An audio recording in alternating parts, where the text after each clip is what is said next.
up YouTube? It's Jermaine back with another video. This video I'm responding to a question I got, what to do if you pick up sketchy people or what to do before you pick up sketchy people. And I'm going to keep this really short and simple. It really helps to know your market, know your area, know where you're driving, but also helps to know neighborhoods. If I'm going to a sketchy neighborhood really late at night and it's like 5 or 10 minutes away, what I will do is call the customer and like sort of say something like, hey, this is your Uber driver. I'll be there in 10 minutes. I'm running a little late. Or it's taking a little bit longer than usual. Hang tight. Please don't cancel. I will literally call the customer just to get more information about the customer. Like, what type of customer is this? Is it someone that sounds like a rapper, or is it someone who sounds like they work in corporate America, basically? Just trying to find out more information about the person. Because just because you're picking up in a sketchy area does not necessarily mean you're picking up a sketchy person. All right. But let's say you are in a sketchy area and you are about to pick up some sketchy people and you're afraid what to do. Well, in my situation, if I was, pulling up to a sketchy area and I see people that I think that I'm about to pick up, and if I didn't feel comfortable with picking those people up, guess what I'm going to do?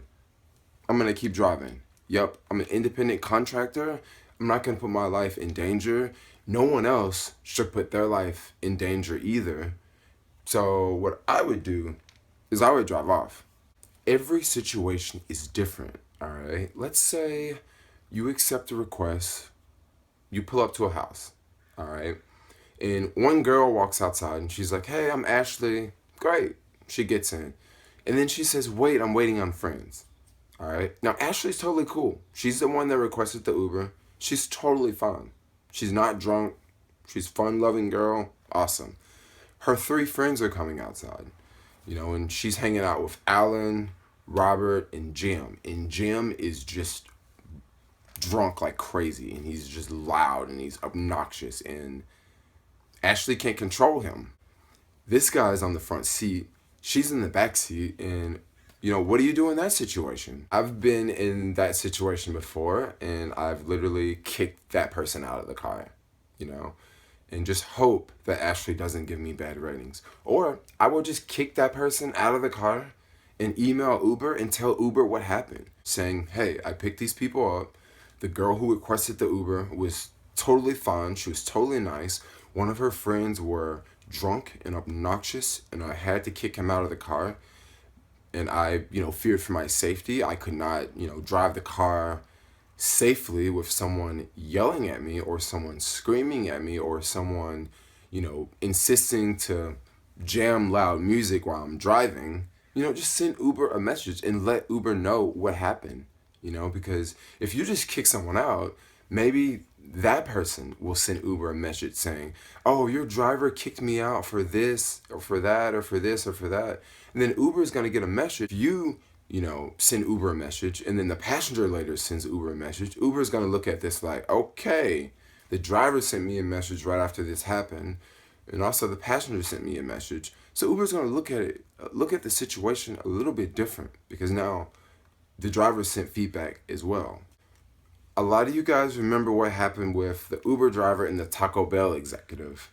We're not going to talk about the doctor that attacked the Uber driver. Let's talk about, if that happened in San Francisco, I would literally just stop the car, put the car in park, get out of the car, and literally open the door, get out of the car, and ask the customer to exit the vehicle. Okay? Because if you ask the customer to exit the vehicle when you're out of the car, you're not sitting down and they can't attack you out of anger.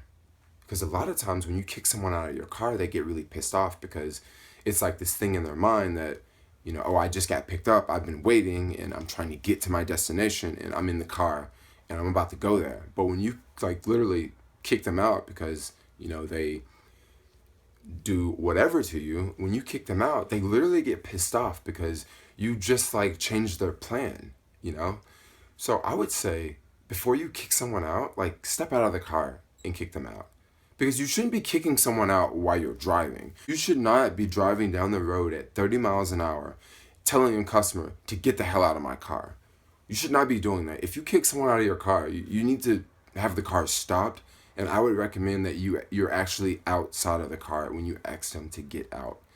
Now, let's say you don't live in a massive city like I do, and there's not eyeballs around everywhere. If this situation happened to me in Oakland, like at night, it would be a little bit different. There are less people on the streets in Oakland. Majority of these streets in Oakland, you wouldn't even see anyone walking down the street at night. So if I got into that same situation in Oakland, it would be a little bit different, because now this person could probably attack me and no one would see it. Now, if they attacked me in the city, people would see it. People would pull out phones and stuff. People would pull out cameras and video. But if this happened in Oakland, I would be screwed. This passenger wanted to attack me. It would be no one to see, no one around to witness the attack. Okay? So if you do kick someone out, try to kick them out in an area where it's safe, where it's lit, not on the side of the freeway, okay? Not on a bridge. Do not kick people out on a bridge unless they start punching you, unless they get really belligerent with you, but try to be safe. I don't really know the laws by states. I'm actually holding my camera in my hand, by the way. Don't know why. I would say you guys should always have a camera. I would recommend a dash cam. Dash cams are awesome. But yeah, definitely extra eyes will help.